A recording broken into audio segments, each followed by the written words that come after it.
नमस्कार, मी Gautam Kamble. GK. News मराठीमध्ये आपलं सर्वांचं स्वागत. तुम्ही पाहत आहात मराठवाड्याच्या कुशीतलं जी.के. न्यूज मराठी.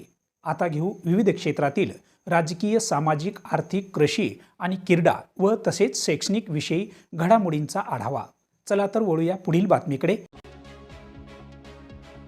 नांदेड जिल्ह्यातील मुदखेड तालुक्यातील कोल्हाई येथील रहिवासी सटवा गवाले हे गावातीलच लक्ष्मण काळे यांच्या शेतात ऊस लागवडीसाठी कामासाठी गेले होते.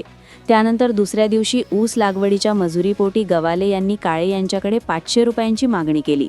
मात्र कशाचे पैसे असे म्हणत शेतमालक लक्ष्मण काळे यांनी फिर्यादी सटवा गवाले यांना जातीवाचक शिवीगाळ करत लोखंडी नळीने पाठीवर जबर मारहाण केल्याचा आरोप आहे. या प्रकरणी नांदेड जिल्ह्यातील मुदखेड पोलीस ठाण्यात गुन्हा दाखल करण्यात आला आहे. Bureau report, G K. News, Nanded. मी गेलो कामाला होतो, पैसे मागायला गेलो. माझं नाव सटवाजी तुळशीराम गवले, त्याचं नाव लक्ष्मण काळे आणि त्याचं अण्णा काळे. त्यानं मला बोलिला शेताकडे, मला तुला पैसे देतो म्हणला. मी गेलो. मग गेल्यावर मला काय माहिती, लकोंडाचा रॉड काढला त्यानं, डायरेक्ट माराय आला. त्याचा भाऊ होता एक भावकीचा, त्यानं काय तुला आगाव बोललं नाही, त्याला मार नको, मरून जाईल म्हणला. त्यानं पाणी पाजलं.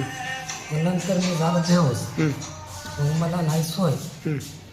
त्यानं मग कसं केलं की तो कसं आणलं की इथं आल्यावर मग मला सोय आली. किती पैसे होते?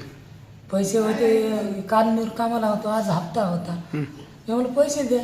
पैसे द्या म्हणलं, रेच तुला. त्यानं शिवगाळ केला मला. मी म्हणलं तुला जात काय करायला बा, बोलाय जात मला. मग असं कसा बोलला मला की रॉड आणला एवढा इंगल की मारा सुरू केला.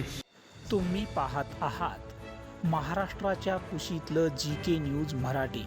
सात जनतेची, भूमी महाराष्ट्राची.